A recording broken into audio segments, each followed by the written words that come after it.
Boa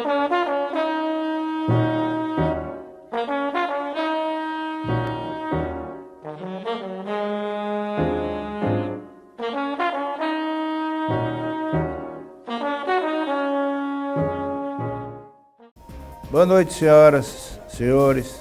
Terça-feira, TV Guará, Avesso. Hoje nós vamos conversar com um cidadão que vai ficar mais em evidência, talvez, que a maioria dos candidatos. Um palatino, um homem que defende um Brasil limpo, um dos autores da lei da ficha limpa, brigou por ela, e agora lança um livro que está tendo uma repercussão nacional impressionante e que incomodou muito a classe política. Ele lança amanhã, aqui em São Luís, esse livro, O Nobre Deputado. Boa noite, doutor Marlon Reis, juiz do Estado do Maranhão. Boa noite. Muito boa noite. É um prazer tê-lo aqui. Doutor, me diga uma coisa. A corrupção no Brasil é um fato imenso. Isso é uma coisa indiscutível. O senhor não se acha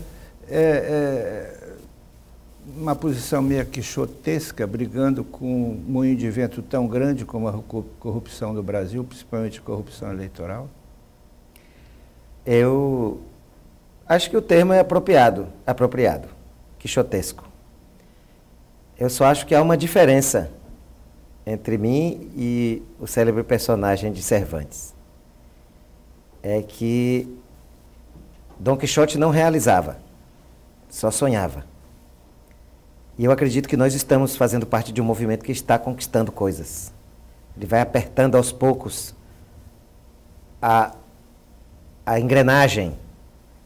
E eu acredito sim na possibilidade da mudança, assim como acreditei outro dia na possibilidade da aprovação da lei da ficha limpa, e acho que nós podemos continuar dando passos. Então, os nossos monstros, eles são reais, eles não são moinhos de trigo, moinhos de vento transformados em monstros. Eles são monstros reais. Doutor, é o seguinte, algumas hipocrisias são muito comuns no país. Por exemplo, quando do mensalão e de outros mensalinhos por aí, a grande parte da imprensa, do jornalismo brasileiro, se portou como se aquilo fosse uma novidade. O senhor que barafunda a coxia desse espetáculo tão triste, para aquilo foi novidade para o senhor? De maneira alguma. Esse é o próprio sistema político brasileiro. Ele é azeitado desde o período eleitoral com dinheiro público, que chega nas campanhas travestido de doação empresarial, sem ser. Ou então convênios e pererê. É dinheiro público que é canalizado para as campanhas. Em regra é. E esse problema que marca as eleições, ele depois contamina o funcionamento dos governos e dos parlamentos, porque chegando dessa forma ao poder político, essas pessoas vão continuar se utilizando da compra. Eles compraram votos, muitos deles nas eleições, e depois comprarão apoio parlamentar quando chegarem ao poder. Então, isso faz parte do próprio sistema político que já está instituído há muito tempo no Brasil. Não é novidade, e nem é setorizado, e nem é responsabilidade de um só partido. É de todos. É de todos. E não é só federal, mas também federal, estadual, municipal, e municipal. Aqui e ali, em todo canto. A relação dos prefeitos com as câmaras também é baseada nisso. A realização dos governadores com as assembleias. Esse é o nosso drama, que por outro lado, começa a ser identificado, diagnosticado por segmentos mais amplos da sociedade. O problema é que isso sempre foi observado por um grupo absolutamente minoritário de analistas. Com pequeno poder de fogo, inclusive. Com pequenino poder de fogo. Agora, isso começa a chegar à sensação no âmbito da sociedade. As redes sociais agora dão a arma que esse movimento precisa? As redes sociais dão essa arma e elas fomentam essa compreensão, mas elas não cumpririam bem esse papel se não houvesse na cabeça das pessoas já uma evolução no sentido dessa compreensão. Eu acho que, inclusive, esse é a maior explicação que eu tenho para a repercussão que meu livro vem tendo. Porque as pessoas estão querendo entender e compreender essa máquina. E é nisso que eu me baseio para acreditar que dá para escapar da imagem célebre do Dom Quixote. Doutor, me diga uma coisa, o senhor acha que a campanha eleitoral brasileira é uma mentira? Ela é mercantilizada. Nós não estamos vivendo uma democracia plena.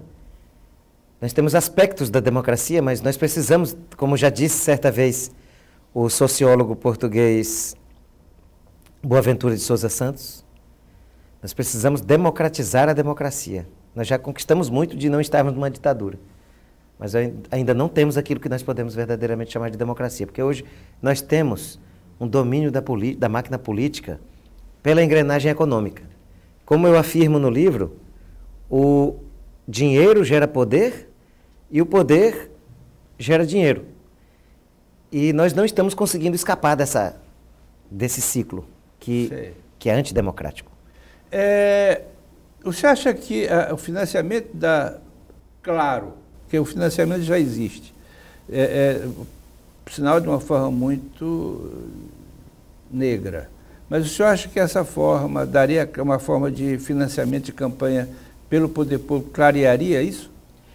Como é que o senhor se posiciona diante disso? O movimento que eu integro, que é o Movimento de Combate à Corrupção Eleitoral, que agora faz parte de uma rede muito maior, que é a Coalizão pela Reforma Política Democrática e Eleições Limpas, preconiza uma fórmula baseada na conjunção de um financiamento público que já existe. Eu não falo dos desvios, não. Hoje já existe uma forma de financiamento público que está baseada no fundo partidário. Nós defendemos a manutenção do fundo partidário, junto com pequenas doações feitas por cidadãos, mas em montante reduzido, de no máximo um salário mínimo. E tudo exposto na internet. O grande problema do Caixa 2 é a falta de transparência nas contas de campanha. As contas de campanha hoje, elas são completamente opacas e protegidas por uma caixa preta. Mas elas não são, o candidato não tem que fazer uma prestação de conta? Sim, mas ele veja bem, este ano agora, por uma iniciativa minha que está sendo seguida pelo TSE, nos meses de agosto e setembro, os candidatos vão ter que apresentar os nomes dos seus doadores e os valores doados. O problema é que a última prestação de contas prévia é feita no começo de setembro e as eleições são no começo de agosto. Então, tem um mês inteiro para fazer a arrecadação no quente da campanha, no auge da campanha, que é o mês que antecede o pleito, sem que os eleitores saibam quem foi que doou nesse período, que é o mais importante, que é o mais decisivo, que é a reta final.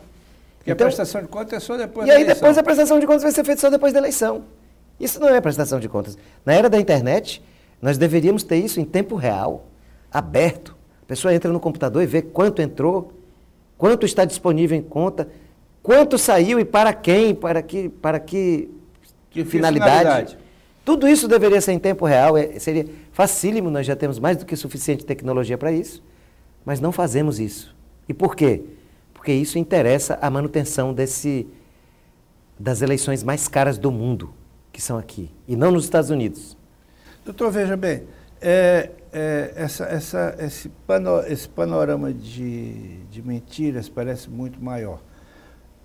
Quem faz, na maioria dos candidatos a cargos majoritários, quem faz o plano de governos é o marqueteiro e não uma equipe de governo.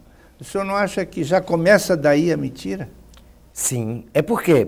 Porque nós deixamos correr frouxo, correr solto, o fantasma do abuso do poder econômico. Ele se assenhorou do processo político eleitoral.